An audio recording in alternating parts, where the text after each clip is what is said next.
Welcome to my new garden.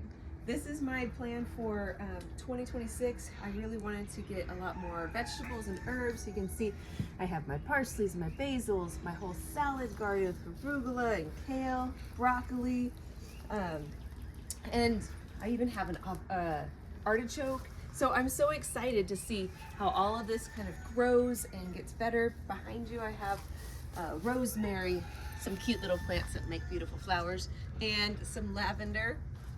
And then planted over here I have peas and green beans. This is just a fun plant. I like it.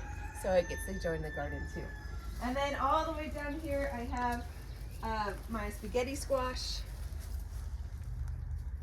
I have my rain barrel system because rain barrels really help to water everything. Here's my blueberries. There are two different varieties. If you do grow blueberries, you need to have two varieties to cross-pollinate with, but you need to make sure that they're in the same family, otherwise it won't work. I have my two blackberries. They don't have to be two varieties, but it's always helpful for them as well. And then my strawberries, waiting for those to expand out. And then these are my extra peppers and tomatillos. I have marigolds with them. They help with pest control. Watermelon, a fun palm tree, just because we can.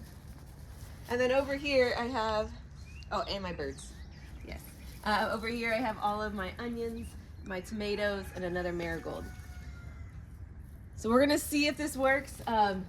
This one is a really fun fuzzy leaf tomato.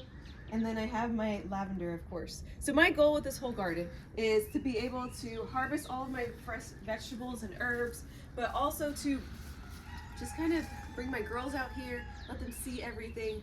And so what this started as was just a flat piece of fill dirt. There was a little bit of grass, and so everywhere I laid down this cardboard, and then I put some soiled straw from our animals just as pathways, and then I built up my beds. My beds are a combination of peat moss, some old garden soil from all these different areas in our yard, and then a little bit of animal waste as well. You can see the big pile just full of fill dirt and clay. That is what I was starting with. The blueberries did go in, but I made sure to give them about a 3-foot wide area on each side of them that was really dug in, almost 1.5 feet deep, and then filled with really good soil amendments and things to help them out. So hopefully this all works. If you have any ideas for me, please drop it in the comments.